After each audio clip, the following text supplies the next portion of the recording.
Hello ಸ್ನೇಹಿತರೆ, ನಮಸ್ತೆ ಎಲ್ರಿಗೂ. Welcome back to my channel. ನಾನಿವತ್ತು ಸಿಂಪಲ್ಲಾಗಿ ಟೀ ಜೊತೆಗೆ ಅಥವಾ ಊಟದ ಜೊತೆಗೆ ಸೈಡ್ ಡಿಶ್ ಆಗಿ ಒಂದು ಈರುಳ್ಳಿ ಬೋಂಡಾನ ಮಾಡ್ತಾಯಿದ್ದೀನಿ.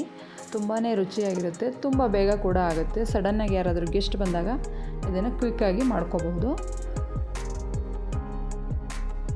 ಬನ್ನಿ ನೋಡೋಣ ಅದಕ್ಕೆ ಏನೆಲ್ಲ ಬೇಕು ಅಂತ.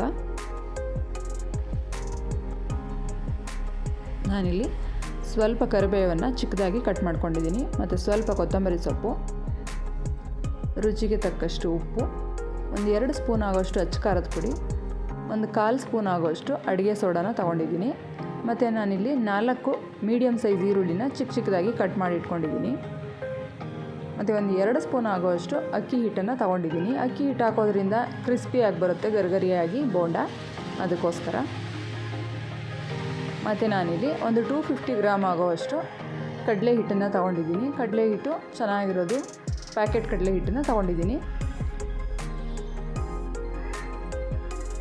ನಾನು ಇದಕ್ಕೆ ಅಕ್ಕಿ ಹಿಟ್ಟು ತೊಗೊಂಡಿದ್ನಲ್ವ 2 ಸ್ಪೂನ್ ಆಗೋಷ್ಟು ಅದನ್ನು ಕೂಡ ಸೇರಿಸ್ಕೊತಾ ಇದ್ದೀನಿ. ಮತ್ತು ನಾವಿಲ್ಲಿ ತೊಗೊಂಡಿರುವಂತಹ ಈರುಳ್ಳಿ, ಸೊಪ್ಪುಗಳು ಮತ್ತು ಚಿಲ್ಲಿ ಪೌಡ್ರ್ ಎಲ್ಲನೂ ಹಾಕೋತಾ ಇದ್ದೀನಿ. ಮಕ್ಕಳಿಗೆಲ್ಲ ಕೊಡುವಾಗ ನಾವು ಹಸಿಮೆಣ್ಸಿನ್ಕಾಯಿಗಿಂತ ಚಿಲ್ಲಿ ಪೌಡ್ರ್ ಹಾಕ್ಕೊಂಡ್ರೆ ಚೆನ್ನಾಗಿರುತ್ತೆ, ಬಾಯಿಗೆ ಸಿಗೋದಿಲ್ಲ ಮೆಣಸಿನ್ಕಾಯಿ ಖಾರ ಅಂತ. ಎಲ್ಲ ಪುಡಿಗಳು ಮತ್ತು ಉಪ್ಪು ಎಲ್ಲನೂ ಒಟ್ಟಿಗೆ ನಾನು ಸೇರಿಸ್ಕೊತಾ ಇದ್ದೀನಿ.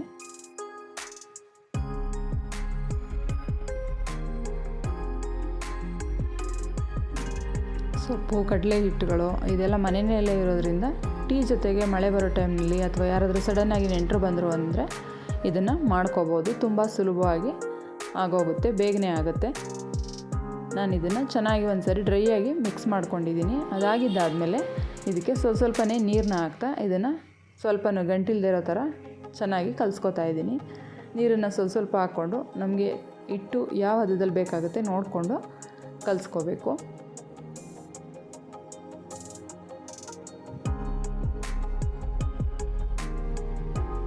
ತುಂಬಾ ಟೇಸ್ಟಿಯಾಗಿರುತ್ತೆ. ಮಕ್ಕಳಿಗೆಲ್ಲರೂ ಈ ಥರದ್ದು ಕಲಸಿಟ್ಕೊಂಡು ಬಿಸಿ ಬಿಸಿಯಾಗಿ ಹಾಕ್ಕೊಟ್ರೆ ಮಕ್ಕಳು ಕೂಡ ಸ್ಕೂಲಿಂದ ಬಂದು ತಿಂತಾರೆ. ಅಥವಾ ರೈಸ್ ಜೊತೆಗೆ ಚಿತ್ರಾನ್ನ, ಪುಳಿಯೋಗರೆ ಅದ್ರ ಜೊತೆಗೆಲ್ಲನೂ ಸೈಡಿಗೆ ಇದೊಂದೆರಡು ಬೋಂಡನ ಹಾಕ್ಕೊಂಡು ತಿಂಡಿ ಮಾಡಿಕೊಂಡ್ರೆ ಚೆನ್ನಾಗಿರುತ್ತೆ. ನೋಡಿ, ಇವಾಗ ಕಲಸಿದ್ದಾಗಿದೆ. ಒಂದು 10 ನಿಮಿಷ ರೆಸ್ಟ್ ಮಾಡೋದಕ್ಕೆ ಬಿಟ್ಟಿದ್ದೆ ನಾನು. ಟೈಮ್ ಇತ್ತು ಅಂದರೆ ಒಂದು ಅರ್ಧ ಗಂಟೆ ಕೂಡ ಬಿಡ್ಬೋದು, ಚೆನ್ನಾಗಿ ಬರುತ್ತೆ. ನಾನಿಲ್ಲಿ ಎಣ್ಣೆನ ಕಾಯೋದಕ್ಕೆ ಇಟ್ಕೊಂಡಿದ್ದೆ. ಎಣ್ಣೆ ಚೆನ್ನಾಗಿ ಕಾದಿದೆ. ನಾನಿವಾಗ ಚಿಕ್ಕದಾಗಿ ಅದನ್ನ ಬಿಟ್ಕೋತಾ ಇದ್ದೀನಿ. ಸ್ಪೂನಲ್ಲೂ ಕೂಡ ಬಿಡ್ಬೋದು, ಎಣ್ಣೆಗೆ ಹಾಕೋದಕ್ಕೆ ಭಯ ಆಗುತ್ತೆ ಕೈಯಲ್ಲಿ ಅಂತಂದರೆ.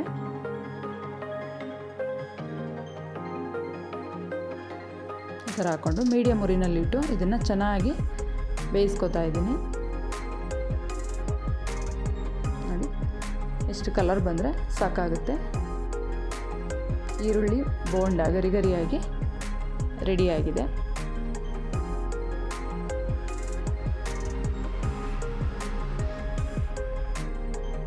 ಎಷ್ಟು ಕಲರ್ ಚೇಂಜ್ ಆದರೆ ಸಾಕಾಗುತ್ತೆ. ಚೆನ್ನಾಗಿ ಇದು ಬೆಂದಿದೆ. ಮೀಡಿಯಮ್ ಉರಿನಲ್ಲಿಟ್ಟು ಬೇಯಿಸ್ಕೊಂಡ್ರೆ ಒಳಗಡೆ ಎಲ್ಲ ಚೆನ್ನಾಗಿ ಬೇಯುತ್ತೆ. ಒಳಗಡೆ ಸಾಫ್ಟ್ ಇರುತ್ತೆ, ಮೇಲ್ಗಡೆ ಕ್ರಿಸ್ಪಿಯಾಗಿ ಚೆನ್ನಾಗಿ ಬರುತ್ತೆ. ನೀವು ಕೂಡ ಮನೆಯಲ್ಲಿ ಟ್ರೈ ಮಾಡಿ. ಒಂದು 10 ನಿಮಿಷ ಟೈಮ್ ಇದ್ದರೆ ಇದನ್ನು ಮಾಡ್ಕೋಬೋದು, ತುಂಬಾ ಚೆನ್ನಾಗಿರುತ್ತೆ. ಯಾರೆಲ್ಲ ಇನ್ನು ನಮ್ಮ ಚಾನಲ್ನ ಸಬ್ಸ್ಕ್ರೈಬ್ ಮಾಡಿಲ್ಲ ದಯವಿಟ್ಟು ಸಬ್ಸ್ಕ್ರೈಬ್ ಮಾಡಿ. ಈ ವಿಡಿಯೋ ನಿಮಗೆ ಇಷ್ಟ ಆಗಿದರೆ ಲೈಕ್ ಮಾಡಿ, ಶೇರ್ ಮಾಡಿ, ಕಮೆಂಟ್ ಮಾಡಿ. Thank you. Thanks for watching.